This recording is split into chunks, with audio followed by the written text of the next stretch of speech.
So definition, S equal to V1, V2, Vk, right? Some subset of a vector space V is linearly, and I get really tired of writing linearly independent, so tired I'm only going to write this just maybe once. So we abbreviate this Li because it's just so much nicer. Is a linearly independent set if C1v1 plus C2v2 plus plus CKVK equals to 0 implies that C1 equals 0, C2 equals to 0, CK equals to 0. This is the definition of linear independence of a set of vectors.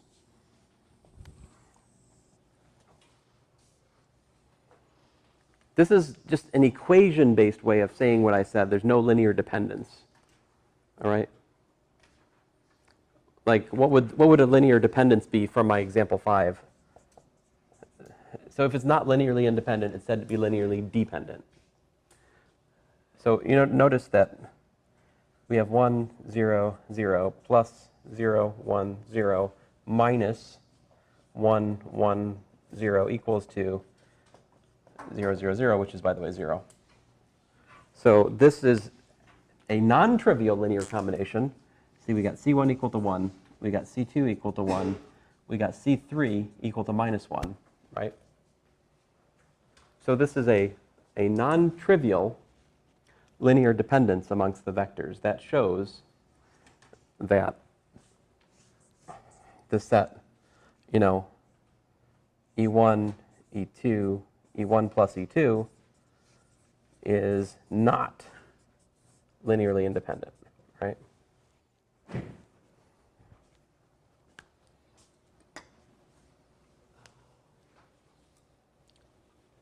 So just, pragmatically, what is linear independence?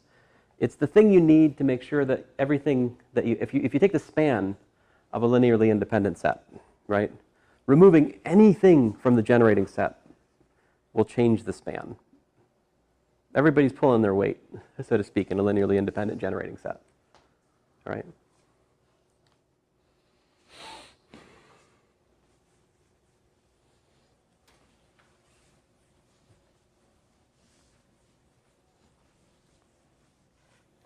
That brings us to our next definition.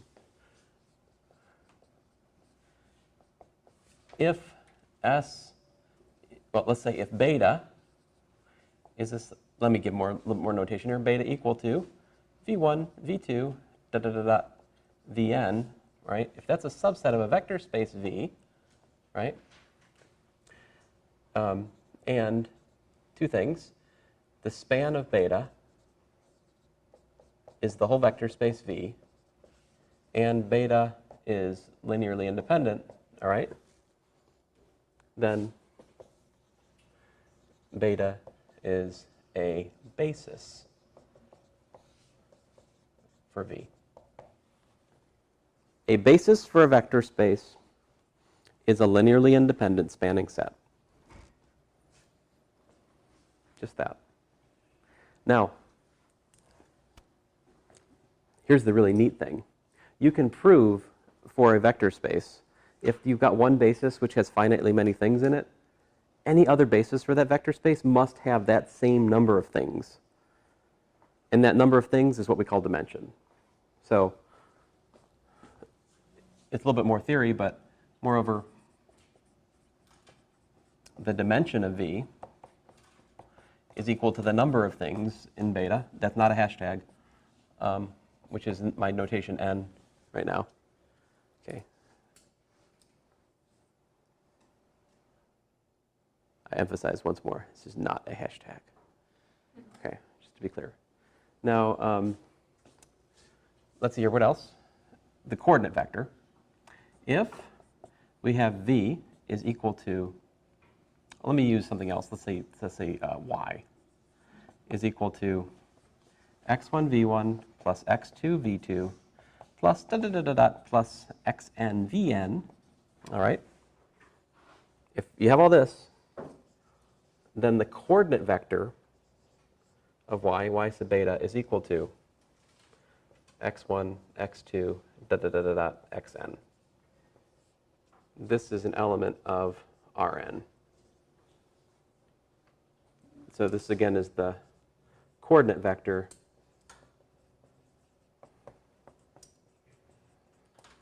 of y with respect to beta basis. For this to make sense, you notice that the order of things in the basis matters. If I change the order of things, it changes the coordinates. So like I haven't emphasized this enough yet, but the set beta, it's not just a set, it's technically an ordered set. The first thing's first, the second thing's second, and so forth, all right?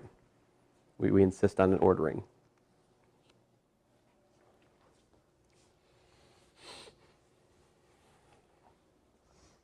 So, interesting question, of course. Find a basis for a subspace, right?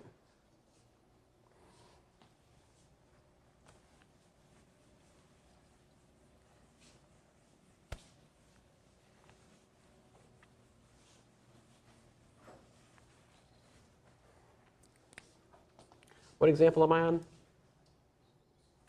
What? 6? So 7? Oh, this is 6? Okay. All right, so let's find a basis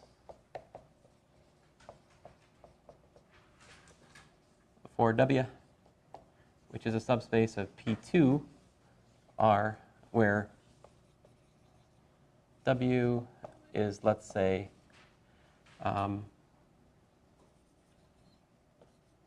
AX, well, let's write it this way, f of x in P2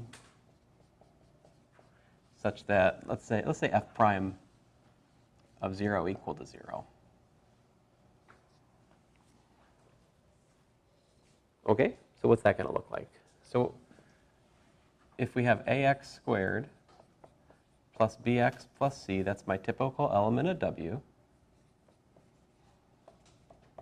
So there's my f of x, right? That's what an arbitrary one looks like in P2, right? What's f prime of x then?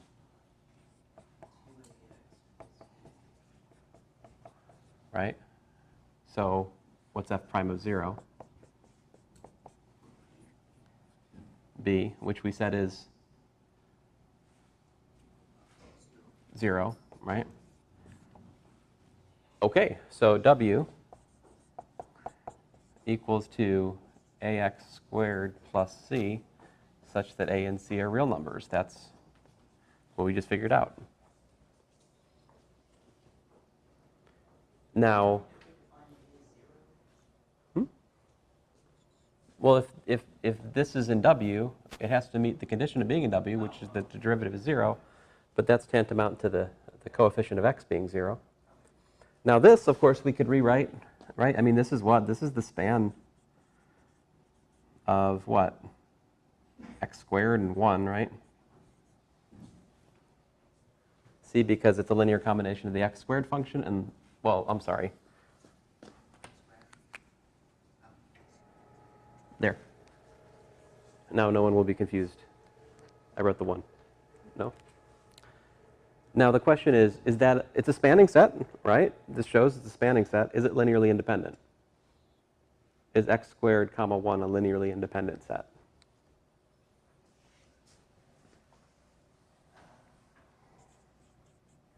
Suppose c1x squared plus c2 is equal to 0.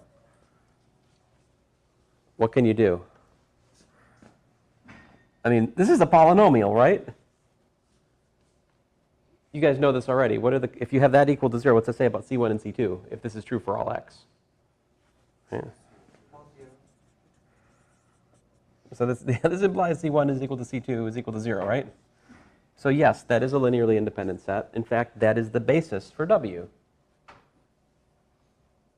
Right? So we could write this. We could say the coordinate vector of ax squared plus bx plus c, although this is silly because we know b is 0, right? This is just a comma c. Again, if this is bothering you, I can just, there you go.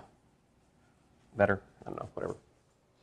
So that's a typical vector in W, that's its coordinates. Now, if I had gamma equal to 1 comma x squared, right, then if you look at ax squared plus c, if that's my v, well, that's also equal to c plus ax squared, right? So the coordinate vector of v with respect to the gamma basis is what? CA, right.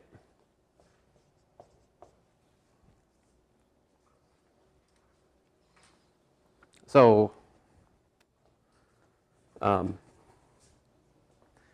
for this notion of coordinate vector to make sense, I need to know that, you know, if you have any such like I need to know this is unique, right?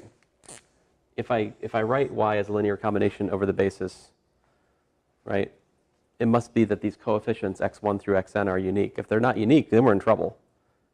But in fact, is a consequence of linear independence that the coefficients are uniquely given, all right? You can ask one of my 321 students to prove it for you. It's one of their homeworks, okay? These things I just share with you for free, right? Other things like you can always find a basis for any subspace. This you can always do. So if you want to make a basis for a subspace, what do? First of all, you just pick a vector, right? If that gets the whole thing, you're done. If not, pick another vector, right? Make sure that that vector is not in the span of what you already did. If that covers the whole subspace, you're done. Otherwise, pick another vector and just keep doing this. Keep adding vectors which are not in the span to start with. Eventually, you'll get a basis for the subspace. Here, one more example, then I'll shut up for today. If you don't understand this yet, that's okay. It takes a while to really absorb this idea, and we're just getting started here.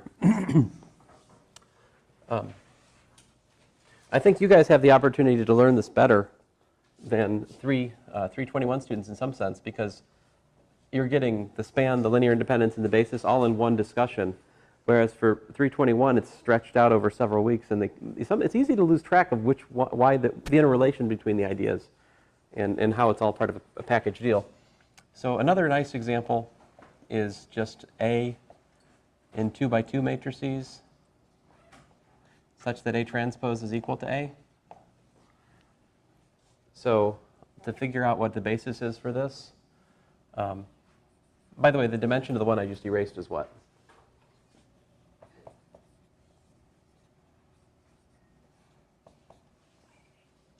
There were two things in the basis. That W was two-dimensional. What do you think the dimension of this W is, this subspace? With 2 by 2 matrices. Let's find out. So A is equal to A transpose. What's A transpose? ACBD, right? So some of these equations are not especially interesting, right? Like A is equal to A. Good to know. D is equal to D. Fascinating. But I think the off-diagonal equations are a little bit more insightful. Like we've got B is equal to C, and C is equal to B. I'll just keep one of these, right? Certainly don't need both of them. And so what we find then is that A has generic form A, B, B, D. Once you write the generic element in your subspace in terms of basically free parameters, you can read the dimension of the subspace from that alone. Essentially, these parameters are the coordinates, all right?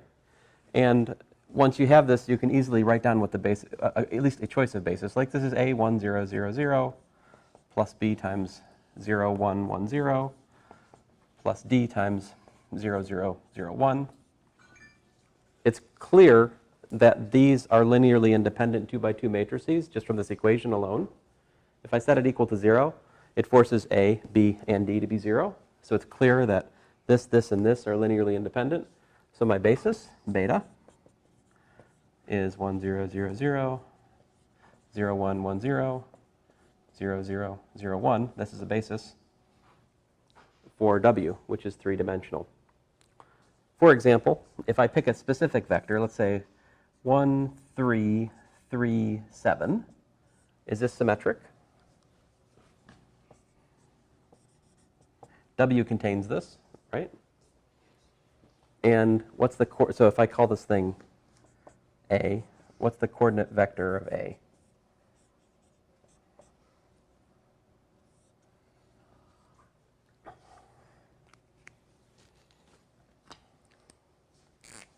I mean, this is 1 times 1, 0, 0, 0, plus 3 times 0, 1, 1, 0, plus 7 times 0, 0, 0, 1. So this, and this are the coordinates of A with respect to the beta basis. Coordinate vector is just 1, 3, 7.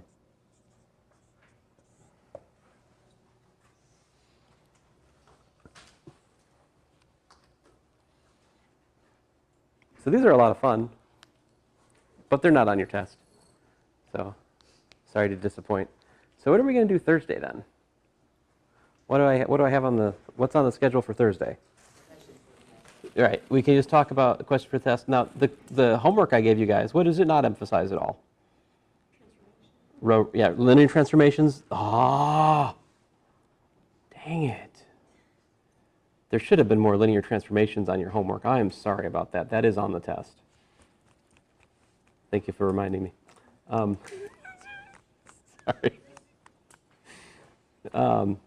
Yeah, the purpose of Thursday is to remind me everything that I'm supposed to put on your test, so please bring all of your questions. No, it's not the idea. I will remember at some point. It's better if we remember together. You know, what am I going to do? I'm going to open up Shores. I'm going to think about the talks we've had. I've got the videotapes. I mean, if I forgot, I could still go back and watch, right?